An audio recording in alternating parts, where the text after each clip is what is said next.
Welcome to all of you. Start करते हैं आज से सी लैंग्वेज का एक रिवीजन क्लास।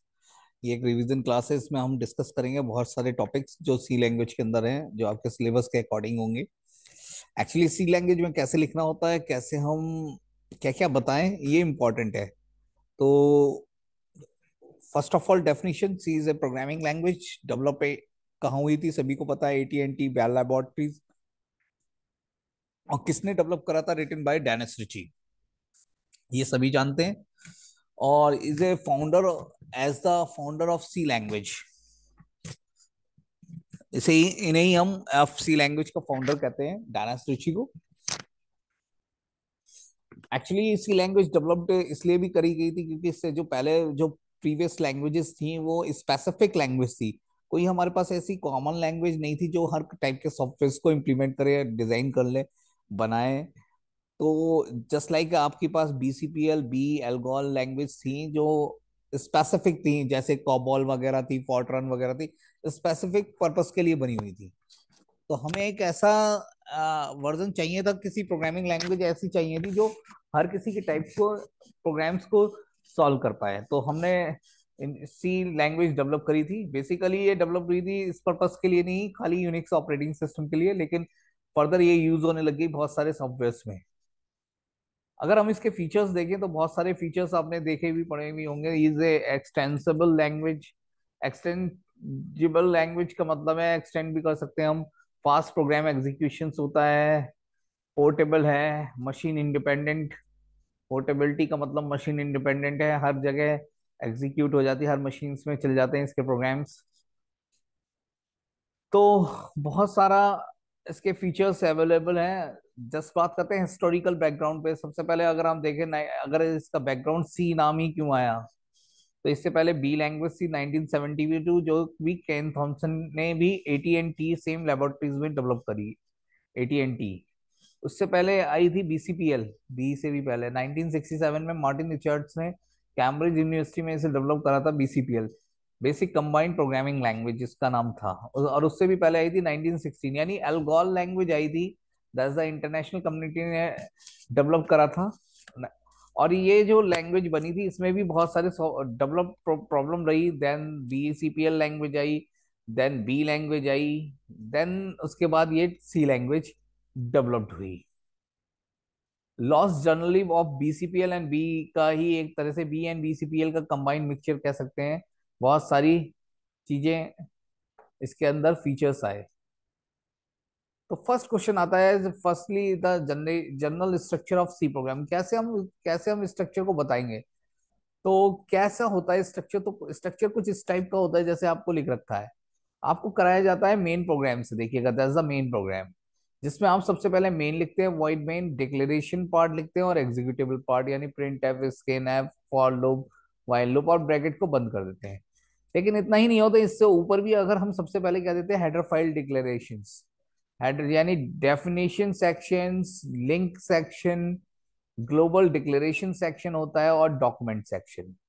तो ये document section, link section, definition section, global declaration section, और ये पूरा ही आपका क्या कहलाता है, structure of the C program. तो ध्यान रखिएगा इस पूरे अगर आपने फंक्शन डिक्लेयर कर रखे हैं तो यहाँ पे आ जाएगा सब प्रोग्राम सेक्शन, एक और आ जाएगा नीचे चल जाएगा।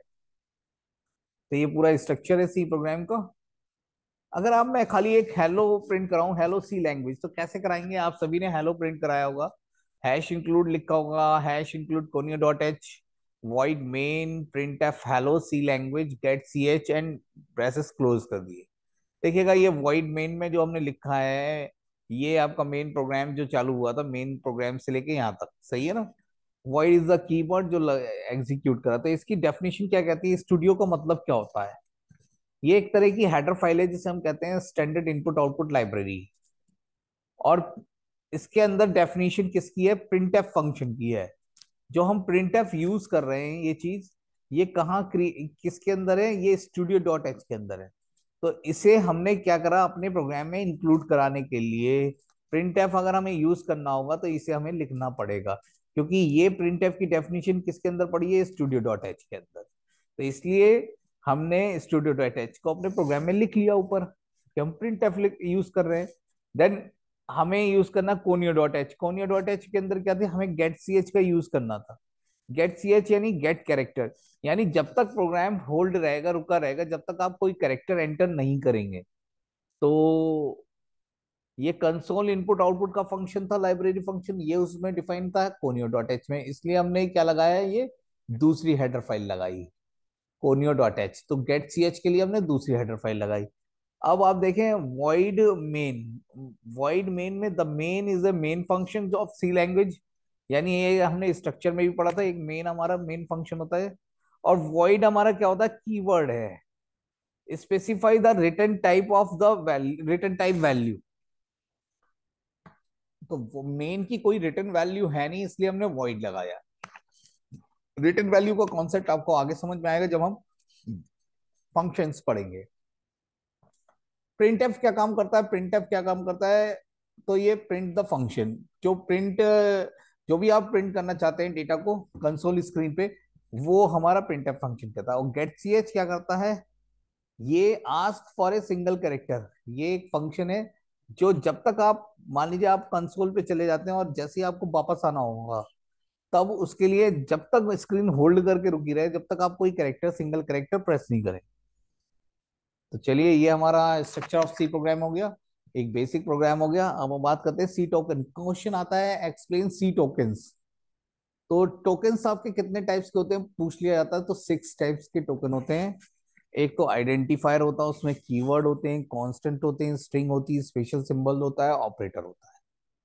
ध्यान दीजिएगा, आ जाएगा सी टोकन्स, बताइए क्या डायरेक्टली इनका भी आ जाएगा। तो आइडेंटिफायर्स क्या होते हैं, आइडेंटिफायर्स रेफर्स द नेम और नेम्स ऑफ ए वेरिएबल, किसी वेरिएबल का नेम को रेफर करता है, उसे हम क्या कहते हैं, आइडेंटिफायर्स कहते हैं।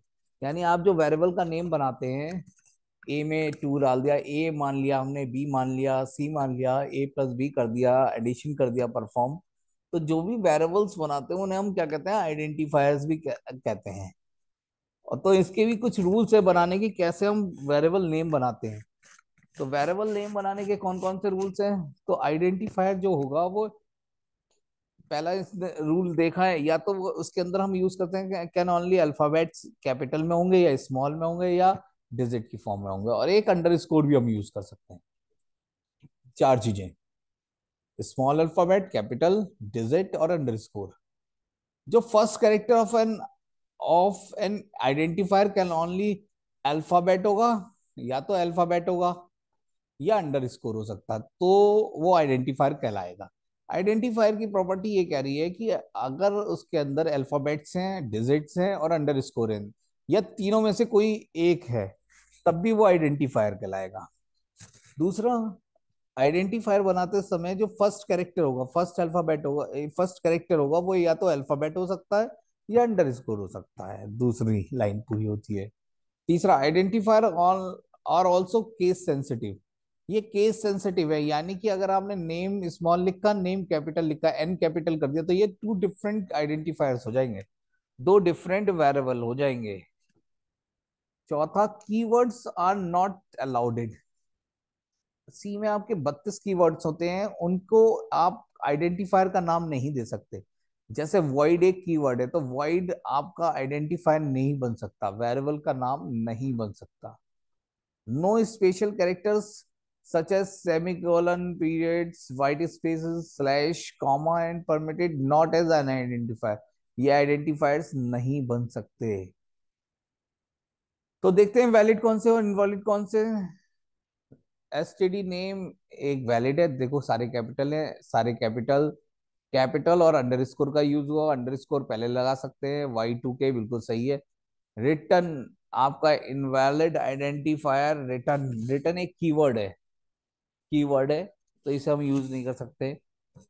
डॉलर का साइन हम यूज नहीं कर सकते, वन हम पहले लिख नहीं सकते। एसटीडी और नेम के बीच में डिफरेंस, स्पेस नहीं आ सकता। वेरिएबल के नेम में या आइडेंटिफायर के नेम में स्पेस भी नहीं आ सकता। कीवर्ड देख लेते हैं कौन कौन से होते हैं। की में 32 कीवर्ड्स हैं, आपको नाम याद होने चाहिए, पेपर में आ जाता है। जिनके मीनिंग पहले से ही फिक्स्ड है, उन्हें हम कीवर्ड्स कहते हैं, और जिनका हम डायरेक्टली यूज करते हैं अपने प्रोग्राम्स पे। अब आते हैं data types, main topic. Data type C language में अभी हम बेसिक डेटा टाइप पढ़ेंगे। 4 टाइप से हैं, basic data type, derived data type, enum data type और वॉइड डेटा टाइप। तो चार टाइप्स में जो बेसिक डेटा टाइप्स होते हैं वो इंटीजर, कैरेक्टर, फ्लोट, डबल। ये चारों जो हमारे बेसिक डेटा टाइप्स हैं। उसके बाद हम पढ़ते हैं ड्राइव डेटा टाइप, जो हम बनाते हैं एरे, पॉइंटर, स्ट्रक्चर, यूनियन। ये हमारे ड्राइव डेटा टाइप है। तीसरे हैं एनम और चौथे हैं वॉइड। तो प्राइमरी डेटा टाइप्स हमारे, अगर हम हमें पढ़ने हैं प्राइमरी डेटा टाइप्स, तो प्राइमरी डेटा टाइप्स आपके हो गए इंटीजर, कैरेक्टर, फ्लोट और वॉइड। इंटीजर में भी साइंड होते हैं और अनसाइंड होते हैं, sign int, unsigned int. Signed integer, short int, signed और अनसाइंड। कैरेक्टर में कैरेक्टर, साइन कैरेक्टर और अनसाइंड कैरेक्टर। और फ्लोट में फ्लोट, डबल और लॉन्ग डबल, और एक वॉइड। ये चार टाइप के कैटेगरी है। इनकी साइज भी है कि क्या क्या साइज है, जैसे कि कैरेक्टर का साइज कितना होता है, 1 बाइट होता है। सभी को पता होना चाहिए, पेपर में पूछ लिया जाता है। इंटीजर का कितना साइज होता है, 2 बाइट होता है। रेंज कैरेक्टर की क्या होती है, -128 से 127। परसेंटाइल सी से रिप्रेजेंट करा जाता है कैरेक्टर, चाहे वो साइंड हो चाहे वो अनसाइंड कैरेक्टर यूज हो रहा है आपका। ऐसे ही आपके इंटीजर और साइंड इंट आपको परसेंटाइल डी से और परसेंटाइल आई से भी कर सकते हैं। अनसाइंड इंट को हम लिखते हैं परसेंटाइल यू से। ऐसी भी शॉर्ट इंट 1 बाइट लेता है, -128 से 127। इनकी रेंज भी आती है पेपर में लिखने के लिए, फ्लोट 3.4 ई की पावर -38 से 3.4 ई की पावर +38 प्लस परसेंटाइल एफ। तो ये सारी चीजें आप पढ़ लीजिएगा, बहुत इंपॉर्टेंट है, पेपर में पूछी जाती है। नाम आता है आगे आती है वेरिएबल। वेरिएबल को हमने आइडेंटिफायर को ही बताया था। वेरिएबल जैसे हम आइडेंटिफायर को जो डेफिनेशन बताई थी वही सेम वेरिएबल में आप लिखे। A variable is a memory location, it is used to store data. Variable can changeable. वेरिएबल बनाते समय variable name contain 30 characters, maximum of 30 character, must be up to 8 characters. Variable name must be up to 8 character से ज्यादा का ना हो, और 30 character maximum. Special character कोई भी अलाउड नहीं है, only underscore should be allowed. जैसे student name, minimum, maximum, rank 1, I, student name, सब ये कैरेक्टर्स है। डिक्लेरेशन ऑफ वेरिएबल, किसी वेरिएबल को डिक्लेयर करने के लिए हमें कैसे करना पड़ेगा, एक डेटा टाइप चाहिए होगा। मान लीजिए आप लिखते हैं 2 + 3 = 5, लेकिन दो किस टाइप का वेरिएबल, दो, एक आपका इंटीजर वेरिएबल वो वेरिएबल होते हैं जिसमें पॉइंट नहीं आते, डेसिमल पॉइंट नहीं आता। फ्लोट वेरिएबल वो होते हैं जिसमें डेसिमल पॉइंट आता है। और कैरेक्टर वेरिएबल आपके जिसमें कैरेक्टर्स आते हैं। तो डेटा टाइप सबसे पहले हम, अगर आपको डिफाइन डिक्लेरेशन ऑफ वेरिएबल में सबसे पहले डेटा टाइप लिखते हैं उसका, और फिर वेरिएबल का नेम, कॉमा लगा के सेपरेट करते हैं जितने भी वेरिएबल। जैसे XYZ हमने ले रखे, किस टाइप के, ये इंटीजर, यानी इसके अंदर हम इंटीजर वैल्यू को स्टोर करा सकते हैं। जैसे 32, 35, 46। 4.5 नहीं हो सकता इसके अंदर, सही है ना। इंटीजर वैल्यू में 4.5 की जगह क्या हो जाएगा, खाली वो इंटीजर वैल्यू रीड करेगा, 4.5 को नहीं रीड कर। फ्लोट वेरिएबल जिसमें फ्लोटिंग पॉइंट्स नंबर होते हैं, और कैरेक्टर्स में जिसमें कैरेक्टर स्टोर करा सकते हैं। अब वैल्यू को स्टोर कराने के लिए कैसे कराएंगे, वेरिएबल के अंदर वैल्यू को स्टोर कराना है तो इक्वल टू ऑपरेटर यूज होता है, जिसे हम कहते हैं असाइनमेंट ऑपरेटर। अगर आपने लिखा A = 6, यानी 6 is store into the variable A। तो जैसे लिख रहा है X = 100, तो 100 is stored in the variable of X। A = 12.25, तो A किस टाइप का वेरिएबल हो गया, फ्लोटिंग पॉइंट वेरिएबल्स हो जाएंगे, ये इंटीजर वेरिएबल हो गया X, और M is a character variable.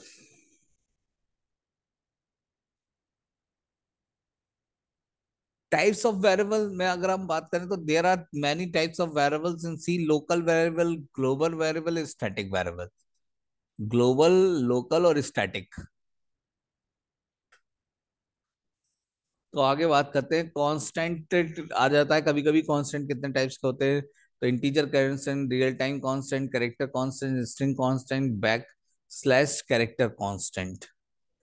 ये बहुत अच्छे क्वेश्चन से पूछे जाते हैं। इंटीजर कांस्टेंट, इनकी रेंज क्या होती है, decimal integers, octal, hexadecimal, floating point, real, character constant, देख लेना आप। Two ways to define character constant in C language. अगर आपको करेक्टर कांस्टेंट डिफाइन करना है कोई भी, तो हैज डिफाइन चीज यूज होती है। किसी चीज को डिफाइन करने के लिए कोई कांस्टेंट आपको डिफाइन करना है तो कांस्टेंट, जैसे constant float pi is equal to 3.14 लिख दिया मैंने। अब पी आई को मैंने एक तरह से कांस्टेंट डिफाइन कर दिया, पी आई। अब पी आई को मैंने सबसे ऊपर लिखना पड़ेगा, और constant pi is equal to 3.414। अब खाली पी आई लिख दूंगा मैं कहीं पे भी तो वो एज इट इज प्रिंट होगी 3.14। अब मुझे पीआई की वैल्यू देने की जरूरत नहीं, डायरेक्ट प्रिंट करा दिया प्रिंट, क्योंकि कांस्टेंट फ्लोट वैल्यू ले रखी है मैंने 3.1, चेंज नहीं होगी। ऐसी सी का define pre processor, pre processor directive का क्वेश्चन आएगा, ये वाला क्वेश्चन आप यार सही से लर्न कर ले। C has define, has define preprocessor आपका यूज होता है। तो हैज डिफाइन टोकन वैल्यू, मैंने एक वेरिएबल ले रखा है token value is the pre processor, has defined pi की वैल्यू 3.14 और पीआई को प्रिंट करा दिया। Simple has defined.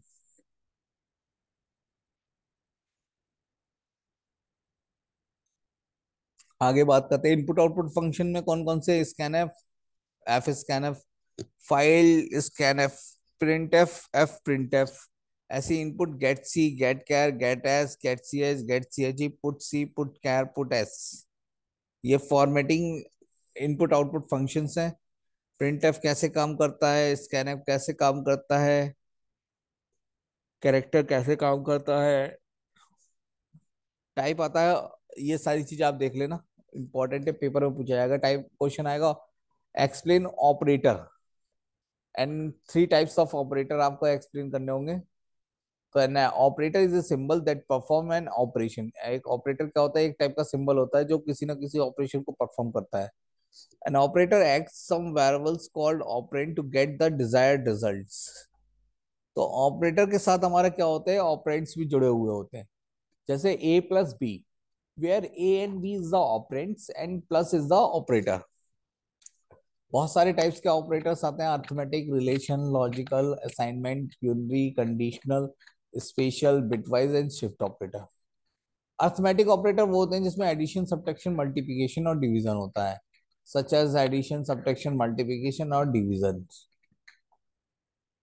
तो एडिशन ऑपरेटर आप देखें, जैसे ए की वैल्यू 9 ले रखी है, बी की वैल्यू 4 ले रखी है, और c is equal to a plus b लिख दिया मैंने, तो ये क्या कर दिया, प्रिंट सी करा दिया, तो यानी कि एडिशन हो गया। C is equal to a minus b कर दिया तो उसे subtraction, c is equal to a minus multiply यानी multiplication, c is equal to a divide by, तो आपका हो गया डिवीजन। रिमाइंडर, रिमाइंडर एक तरह से वो वैल्यू होती है, जैसे आपने दो से काटा, दो से 13 को काटते चले, दो, टू सिक्स 12, रिमाइंडर, शेषफल को हम रिमाइंडर कहते हैं। रिलेशनल ऑपरेटर वो ऑपरेटर होते हैं जो एक दूसरे को कंपेयर करते हैं, रिलेशनशिप बिटवीन टू ऑपरेंड्स, या तो तुम बड़े होगे या मैं छोटा होऊंगा, या मैं छोटा होऊंगा तुम बड़े होंगे, या मैं दोनों हम दोनों बराबर होंगे, ये सारी चीजें रिलेशन जब आप देखा जाएगा तब ये रिलेशनल ऑपरेटर यूज होते हैं।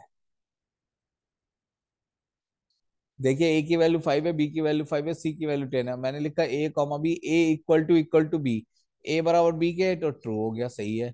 ए इज इक्वल टू सी, ए क्या सी के बराबर है, बिल्कुल गलत, ए 5 है, बी 10 है। ए ग्रेटर देन बी, ए 5 है, बी छोटा है, ये भी फॉल्स हो गया। ए बड़ा है सी से, ये भी आपका फॉल्स हो गया, 5 कभी 5 से बड़ा नहीं हो सकता। तो ये सारे स्टेटमेंट से देख लेना।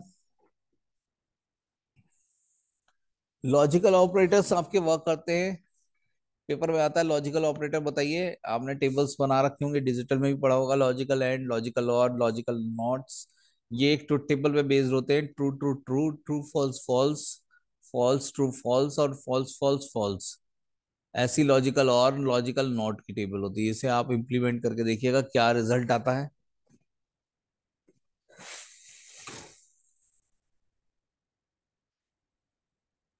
ऐसी असाइनमेंट ऑपरेटर, असाइनमेंट ऑपरेटर आपको बता ही दिया था, x is equal to 10, 10 is assigned to the variable x।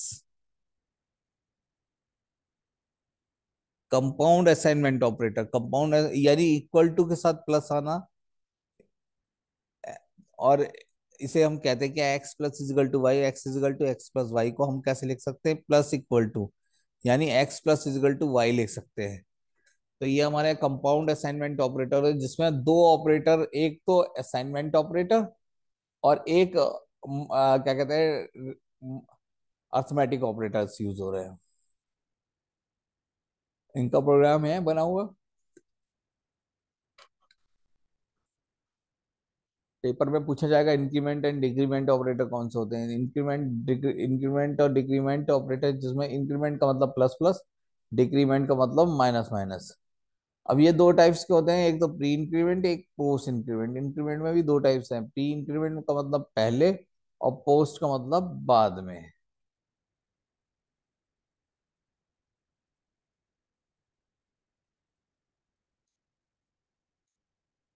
यहाँ ये बता भी रखा है, pre pre decrement, post increment और post decrement.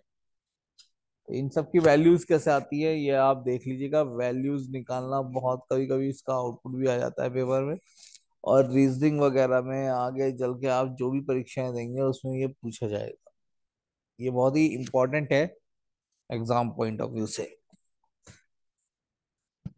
Increment and decrement operator.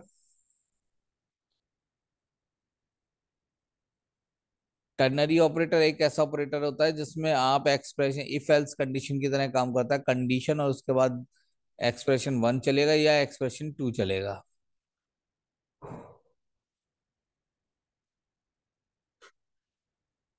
ऐसे ही बिटवाइज ऑपरेटर आते हैं। बिटवाइज ऑपरेटर आज ये आपका जो रिजल्ट देते हैं बिट की फॉर्म में देते हैं, या तो जीरो आएगा इसका आंसर या वन आएगा।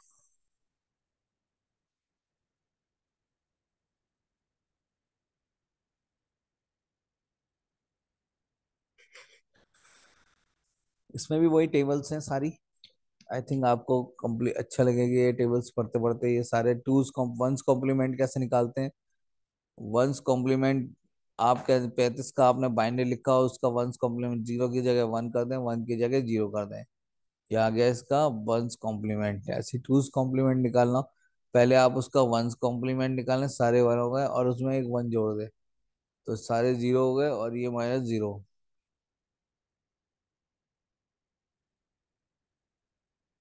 ऐसी शिफ्ट ऑपरेटर है, डेटा को शिफ्ट करना है।